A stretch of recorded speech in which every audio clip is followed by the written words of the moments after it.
America के राष्ट्रपति Donald Trump ने आज ईरान के खिलाफ युद्ध का अनजाने में बता दिया और उनकी सिर्फ दो बातें अमेरिकी कांग्रेस में असली बवाल का कारण बन गई। यहां तक कि रिपब्लिकन भी एक प्रस्ताव पर सहमत हुए जिसमें डोनाल्ड ट्रंप को ईरान के खिलाफ युद्ध खत्म कर अमेरिकी सैनिकों को वापस बुलाने के लिए बाध्य किया गया। ये ट्रंप के ईरान के खिलाफ सैन्य कार्रवाई की कांग्रेस द्वारा पहली सफल निंदा है, जो डेमोक्रेट्स की कई असफल कोशिशों के बाद हुई। लेकिन इस बार पहल करने वाले अप्रत्याशित रूप से रिपब्लिकन ही थे और इससे यह दिखा कि कैसे उसकी अपनी पार्टी भी अब सब्र खो रही है। लेकिन आखिर डोनाल्ड ट्रंप ने अपनी रिपब्लिकन पार्टी को इतना नाराज क्यों कर दिया? सबसे पहले ईरान ने फिर से कुवैत पर मिसाइलों से हमला किया।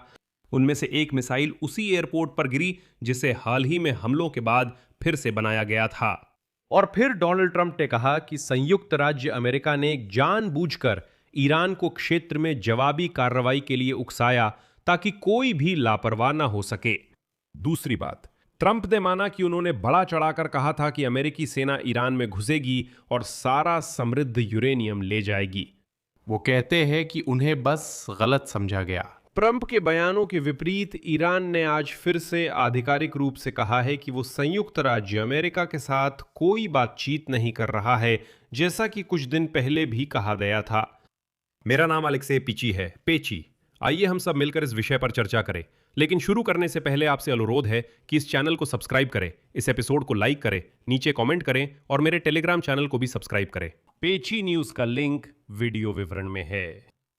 कांग्रेस में रिपब्लिकन नेताओं को लगता है ट्रंप का ईरान के साथ युद्ध को लेकर व्यवहार अब सहन नहीं किया जा सकता, इसलिए प्रतिनिधि सभा ने उनके सैन्य अधिकार सीमित करने का प्रस्ताव पास किया। इस दस्तावेज के पक्ष में 215 सांसदों ने वोट दिया, जबकि 208 ने विरोध किया। इस प्रस्ताव में ट्रंप से आग्रह किया गया है कि वे ईरान या उसकी किसी भी सैन्य या सरकारी इकाई के खिलाफ अमेरिकी सशस्त्र बलों का इस्तेमाल युद्ध में करना बंद करे, जब तक कि कांग्रेस आधिकारिक रूप से युद्ध की घोषणा न कर दे या सैन्य बल के इस्तेमाल के लिए अलग से अनुमति न दे दे। दिलचस्प बात यह है कि प्रतिनिधि सभा में मतदान से पहले स्पीकर रिपब्लिकन माइक जॉनसन ने रिपब्लिकनों से इसका विरोध करने का आग्रह किया था, लेकिन कुछ रिपब्लिकनों ने उनकी बात नहीं मानी। और अगर यह प्रस्ताव सीनेट में पारित हो जाता है, जहां उपलब्ध जानकारी के अनुसार 100 में से 50 सीनेटर इसका समर्थन करते हैं, ट्रंप को या तो ईरान से यानी पूरे क्षेत्र से सेना हटानी होगी या युद्ध के लिए कांग्रेस से मंजूरी लेनी होगी। व्हाइट हाउस ने साफ किया है कि उसे इस प्रस्ताव की परवाह नहीं है, जैसे किसी सांसद को तय करने का हक नहीं है। ट्रंप बेहतर जानते हैं कि क्या करना है। असल में यह प्रस्ताव शायद ही ट्रंप को अचानक मध्य पूर्व से सेना हटाने के लिए मजबूर कर पाएगा। जल्दी निष्कर्ष पर मत पहुंचिए, ट्रंप की मुश्किलें अभी शुरू हुई हैं। ये सिर्फ पहली चेतावनी थी। उनकी ब्रिटेन पर प्रतिक्रिया भी यही दिखाती है। प्रतिनिधि सभा में मतदान, वो साफ तौर पर इस मतदान पर नजर रखे हुए थे, क्योंकि प्रस्ताव पारित होने के कुछ ही मिनट बाद उन्होंने एक पोस्ट लिखी। आगे मैं उनका बयान उद्धृत करूंगा। बेमतलब मतदान के दौरान प्रतिनिधि सभा ने मतदान किया। 4 रिपब्लिकन और सभी डेमोक्रेट्स ने मेरे सैन्य अधिकार सीमित करने के पक्ष में मतदान किया, जबकि मैं इस्लामिक रिपब्लिक ऑफ ईरान के साथ युद्ध समाप्ति की बातचीत कर रहा था। ऐसी गैर देशभक्ति वाली चीज कौन कर सकता है? वे जानते हैं कि बातचीत किस चरण में है। डेमोक्रेट्स ट्रंप विरोधी उन्माद से ग्रस्त हैं। वे हमारी देश की असफलता देखना पसंद करेंगे, बजाय इसके कि मुझे एक और जीत मिल जाए, जैसी कई और जीतें मैंने हासिल की हैं। Еще одну из многих победу। लेकिन 4 रिपब्लिकन तो बिल्कुल अलग कहानी है। वे दिखावा करते हैं, उन्हें खुद पर शर्म आनी चाहिए। लेकिन अब यह साफ है कि प्रतिनिधि सभा में यह मतदान इस बात का बड़ा सबूत बन गया है कि रिपब्लिकन पार्टी ट्रंप और उनकी राजनीतिक रूप से विनाशकारी लड़ाई से कितना ज्यादा परेशान होती जा रही है। यह इस बात का संकेत था कि उनमें से रिपब्लिकनों की एक छोटी लेकिन साफ तौर पर अहम तादाद ट्रंप को इस स्थिति से बाहर निकलने का समय देने के लिए तैयार नहीं है। नतीजतन ट्रंप खुद को लगातार एक मुश्किल स्थिति में पाते हैं और इसी वजह से उनसे गलतियां होने लगती हैं। पिछले दिन ट्रंप ने ईरान के खिलाफ युद्ध को लेकर 2 काफी कुछ बताने वाले और विवादास्पद बयान दिए। कल ट्रंप ने कहा, उद्धरण है, ईरानियों को थोड़ा उकसाया गया था क्योंकि हमने एक और वजह से कड़े कदम उठाए, तो उन्होंने भी उसी के जवाब में प्रतिक्रिया दी। हर चीज के पीछे एक वजह होती है और हमने पिछली शाम और सच कहूं तो बीती रात भी उन पर काफी जोरदार हमला किया। जब ट्रंप से पूछा गया कि क्या अमेरिका और ईरान के बीच ये आपसी रॉकेट हमले संघर्ष विराम का उल्लंघन माने जा सकते हैं, तो उन्होंने जवाब दिया, उद्धरण है, जानते हैं उस दुनिया के हिस्से में संघर्ष विराम का मतलब है कि आप गोली चलाते हैं लेकिन थोड़े संयम के साथ।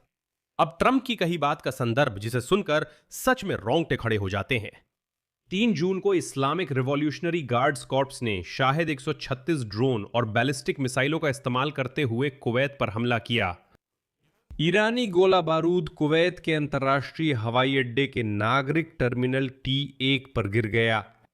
परिणाम स्वरूप विस्फोट में एक व्यक्ति की मौत हो गई और 63 अन्य लोग घायल हो गए। ऐसी स्थिति में ट्रंप ईरान यानी दुश्मन की आलोचना नहीं करते कि वो शांतिपूर्ण हवाई अड्डे पर रॉकेट दाग रहा है, बल्कि कहते हैं, सुनिए, आप क्या उम्मीद कर रहे थे? ईरानियों को पहले ही अमेरिकी सेना ने अपने हमलों से उकसा दिया था, तो उन्होंने भी जवाब में हमला कर दिया। वो कहते हैं, हां, हमने उन्हें उकसाया, ये जवाबी कार्रवाई थी, इसलिए ईरान की निंदा नहीं करनी चाहिए कि वे कुवैत के हवाई अड्डे पर हमला कर रहे हैं। लेकिन बात यहीं खत्म नहीं होती।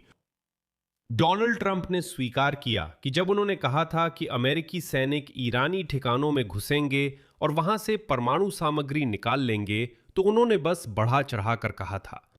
अब ट्रंप कहते हैं कि उस संवर्धित यूरेनियम का क्या होगा, इससे फर्क नहीं पड़ता, क्योंकि अमेरिकी B-2 बमवर्षकों ने वहां सब कुछ नष्ट कर दिया। लेकिन दोस्तों, मैं बस आपको ट्रंप का पूरा बयान आगे सुनाना चाहता हूं, क्योंकि माफ कीजिए, यह तो किसी तरह की मजाक उड़ाने जैसी बात है। ट्रंप ने कहा कि अमेरिका ने परमाणु ठिकानों को नष्ट कर यूरेनियम दफना दिया, लेकिन फिर भी मैं वो यूरेनियम चाहता हूं। सिर्फ हम, मतलब हम और शायद चीन ही 2 देश है जिनके पास ऐसा उपकरण है जिससे यह किया जा सकता है। तो हां, मैं इसे पाना चाहता हूं। अलग अलग समय पर ईरान के साथ हमारे अलग अलग समझौते रहे हैं। उन्होंने कई बार राय बदली है, लेकिन माना जा रहा है कि हम निकट भविष्य में वहां जाएंगे। दोहराता हूं, यह सिर्फ अनुमान है, यानी वो खुद भी नहीं जानते। वहां अब भी पूरी सुरक्षा है। हमारे सैटेलाइट से तीनों जगहों की हर कोने पर लगातार नजर रखी जा रही है। अगर वहां कोई आता है तो हमें बिल्कुल पता चल जाएगा कि क्या हो रहा है, और अगर जरूरत पड़ी तो हम फिर से हमला करेंगे। लेकिन जहां तक उस सामग्री को निकालने की बात है, B-2 बमवर्षकों ने अपना काम कर दिया है। रात में बिना चांद के, पूरी तरह अंधेरे में, करीब 1 बजे उन्होंने ये बम गिराए। ये लगभग सबसे बड़े बम थे जो मौजूद है। वे वेंटिलेशन शाफ्ट्स में गिरे। वो सामग्री निकालना मुश्किल है, फिर भी मैं करना चाहता हूं, लेकिन संघर्ष जारी रहने तक नहीं। मैं अपने लोगों को खतरे में नहीं डालना चाहता। मुझे याद है जिमी कार्टर को ईरान में बंधकों के साथ गंभीर समस्याएं हुई थीं। मैं नहीं चाहता कि हमारे लोग ऐसी स्थिति में आएं, लेकिन फिलहाल सहमति है कि सब कुछ खत्म होने पर हम वहां साथ प्रवेश करेंगे। हम उनके साथ मिलकर उस सामग्री को निकालेंगे और नष्ट कर देंगे। वो नष्ट कर दी जाएगी।